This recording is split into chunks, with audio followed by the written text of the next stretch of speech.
de vie quotidienne africaine. Comme beaucoup, vous n'aurez qu'un désir, revenir passer une semaine à Sali.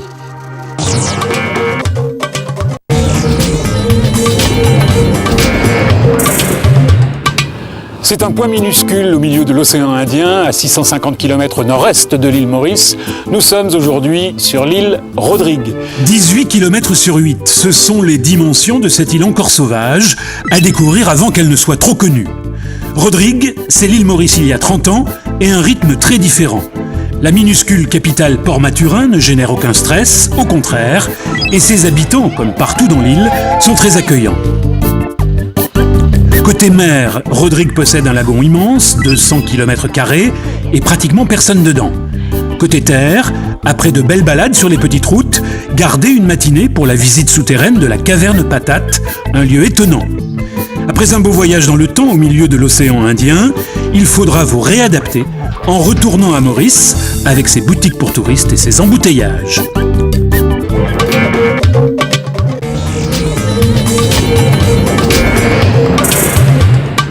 Nous sommes à Los Angeles, la cité des anges, et derrière moi se trouve le plus vieux bâtiment de la ville dans le quartier nommé El Pueblo. Ce qu'il reste de la partie historique est minuscule par rapport aux dimensions de Los Angeles. Il faut y consacrer 2 heures, pas plus. Ensuite, véhicule obligatoire pour découvrir une ville conçue pour la voiture. Laissez-vous guider par votre chauffeur dans les rues de Downtown, au milieu des buildings. Très régulièrement, un nouveau lieu d'animation y voit le jour. C'est le cas du superbe Walt Disney Concert Hall. Impossible d'ignorer que Los Angeles est la capitale du cinéma. Après avoir, comme tous les touristes, fait le circuit des villas de stars et autres milliardaires, attendez le soir pour vous balader sur Hollywood Boulevard. Il s'y passe toujours quelque chose et vous avez là une belle tranche d'Amérique.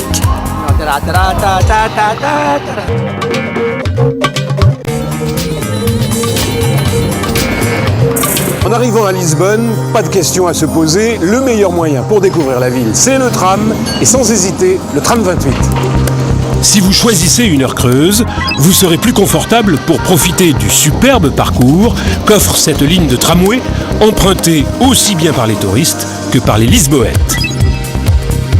Avec le tram 28, vous allez traverser les quartiers les plus populaires et les plus charmants de Lisbonne. Avec lui, vous vous faufilerez dans les ruelles en vous demandant s'il ne faudra pas pousser les murs pour qu'il puisse continuer sa route. Un conseil, munissez-vous d'un bon guide afin de savoir où descendre et où remonter, par exemple pour visiter la cathédrale et profiter des meilleurs points de vue. Ensuite, il vous faudra découvrir les nuits de Lisbonne du côté des docks et comme tout le monde, vous serez alors sous le charme d'une ville qui a de plus en plus de succès.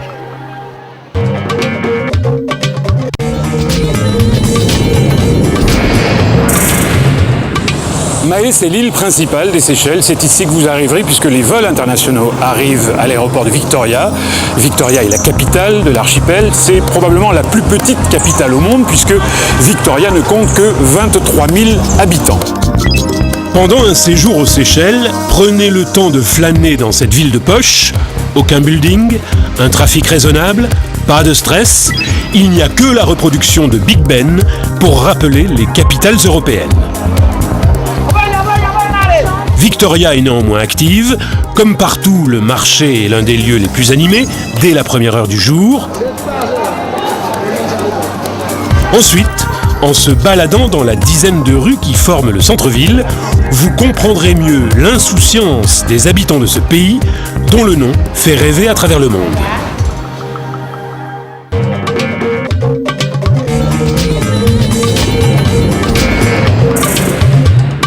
Dans l'idéal, c'est par la mer qu'il faut aborder Malte, cette île de la Méditerranée, pour par exemple partir à la découverte de La Valette, sa capitale, sur les traces des chevaliers. C'est effectivement le meilleur moyen de mesurer la force de l'un des plus beaux ensembles fortifiés du monde. Avec les 3 cités qui lui font face, l'imminente, la victorieuse et l'invaincue, il y a de quoi occuper 2 belles journées de visite. Derrière les remparts de La Valette, place aux chevaliers. C'est en descendant Republic Street, l'artère principale de la capitale, et ses rues adjacentes, que l'on s'offre un immense voyage dans le temps. Du palais des grands maîtres à la cathédrale Saint-Jean, De l'auberge Castille et Léon au musée d'archéologie, même si l'histoire n'est pas votre passion, vous serez tenté d'en savoir plus sur la vie des chevaliers.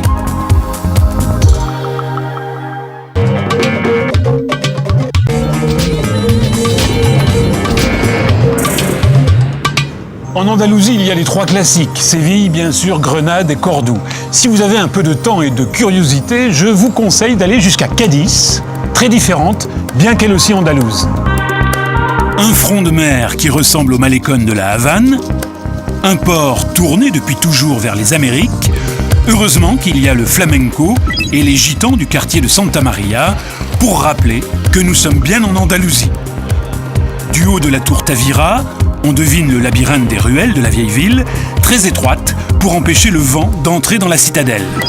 L'ensemble n'a pas la beauté de Séville, mais la ville possède d'autres qualités.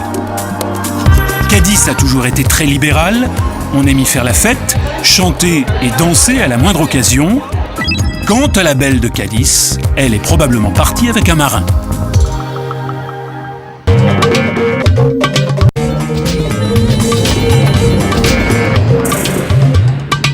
Cela fait des semaines que la pression montait en Martinique. Aujourd'hui, c'est enfin le grand jour.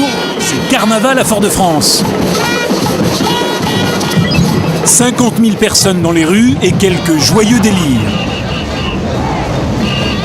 Si vous êtes en forme, je vous conseille de vous mêler à la foule lors d'une parade en ville. Ici, on appelle cela un vidé.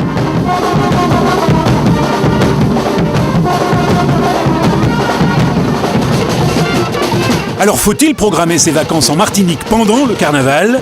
Oui, si vous aimez les grandes manifestations populaires.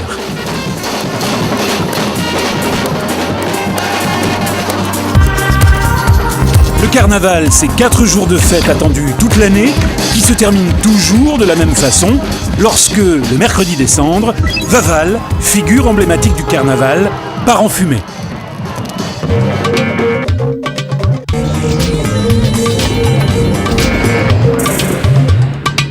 Nous sommes dans l'archipel du Cap-Vert, au large de l'Afrique, tout juste débarqué sur l'île de Santo Antão, une île où tout est nature et authentique.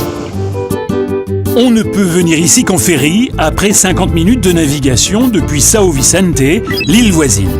Dès la descente du bateau, je vous conseille de louer une voiture et de partir sur une petite route fabuleuse qui vous conduit de l'autre côté de l'île.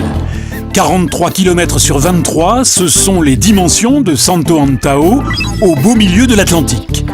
Pendant le trajet, arrêtez-vous pour admirer les sommets à 1800 mètres et les vallées vertigineuses. Vous croiserez certainement quelques randonneurs, comme vous, impressionnés par la beauté des paysages. Et puis, après être redescendu au niveau de la mer, allez jusqu'à Ponta do Sol, une petite ville pleine de charme. On se croirait au Brésil.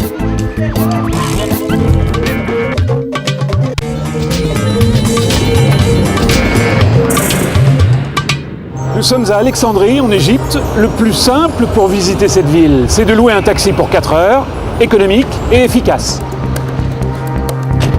Alexandrie, c'est un nom qui continue de faire rêver, même si la ville n'a plus rien à voir avec son glorieux passé. Un phare, qui n'existe plus aujourd'hui, 2 personnages mythiques, Alexandre le Grand qui voulut cette ville, et Cléopâtre, qui y vécut une grande histoire d'amour, un rayonnement commercial et culturel sur tout le bassin méditerranéen, telle était Alexandrie au début de notre ère. De nos jours, c'est une station balnéaire très animée, presque européenne, qui fait surtout parler d'elle grâce à sa splendide et très riche bibliothèque. Il faut concevoir la visite d'Alexandrie comme une extension à un séjour au Caire, pour ceux qui souhaitent découvrir un autre visage de l'Égypte d'aujourd'hui.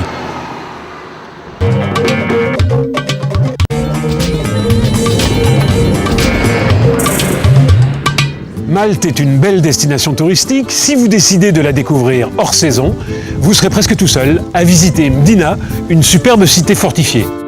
Sur cette colline, pas moins de 4000 ans d'histoire et aujourd'hui, moins de 400 habitants qui vivent pour certains dans de superbes palais entourant la cathédrale. Je vous conseille de visiter Mdina en fin d'après-midi. Lorsque la lumière se fait plus douce, la citadelle est alors superbe. Si vous aimez les vieilles pierres, plusieurs temples mégalithiques sont ouverts à la visite à Malte. Certains sont merveilleusement situés et conservent entier leur mystère. Ils furent construits 2000 ans avant notre ère. En pleine Méditerranée, ils s'en dégagent une étonnante sérénité.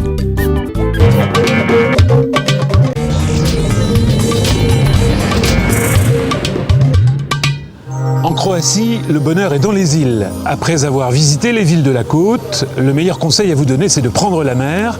Première destination, Hvar, l'une des plus belles îles croates. Et sur cette île, un petit bijou qu'il vaut mieux découvrir hors saison.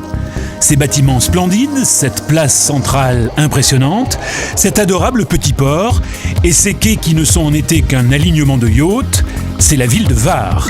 Il règne ici une atmosphère magique, tout est beau, rien ne presse, et lorsque vient l'envie de se baigner, l'absence de plage n'est pas un problème, car il y a toujours un bateau-taxi pour vous emmener sur l'île en face, à 10 minutes de là, profiter de ses plages et de ses criques. Hvar est unique, particulièrement préservé, et il semble que cela puisse durer car, si les projets ne manquent pas, tous respectent ce patrimoine exceptionnel.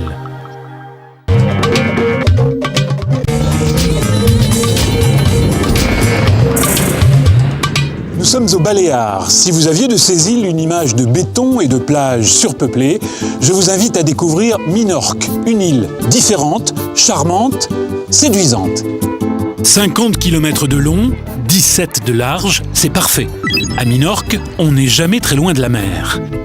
Cet immense port naturel, c'est celui de Mahon, la capitale, une ville très commerçante qui est, elle aussi, à taille humaine. C'est elle qui voit en premier le soleil se lever. Il se couchera du côté de Ciutadella, l'ancienne capitale, splendide. Je vous conseille d'y passer quelques heures, juste pour le plaisir des yeux. Entre les deux cités, c'est avec surprise que l'on découvre de jolis petits villages de pêcheurs, un littoral qui enchaîne criques et plages superbes, tandis que l'intérieur est voué à l'agriculture. Autre qualité de cette île des Baléares, l'authenticité qu'ont su préserver ses habitants.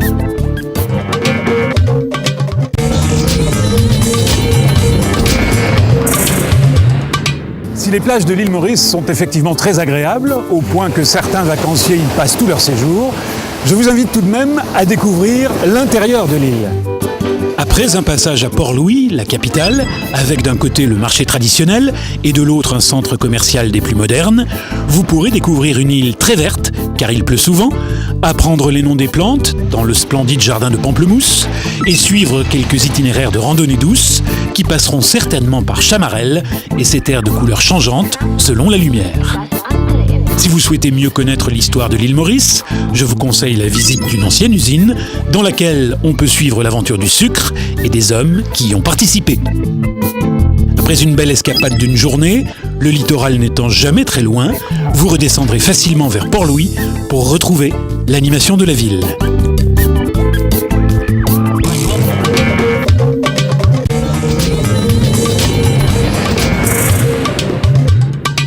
Au Caire, il y a les pyramides, évidemment incontournables. Mais si vous séjournez dans la capitale égyptienne, je vous conseille d'aller faire un tour dans l'un des plus vieux quartiers de la ville, le quartier copte.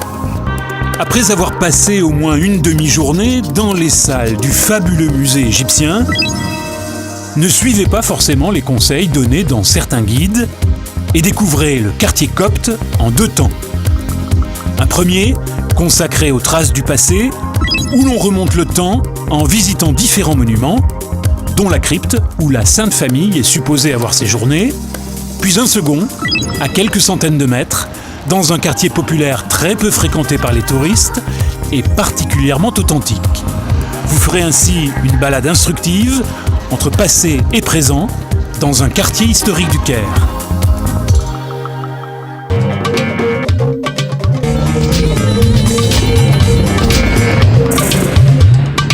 Au sud du Portugal,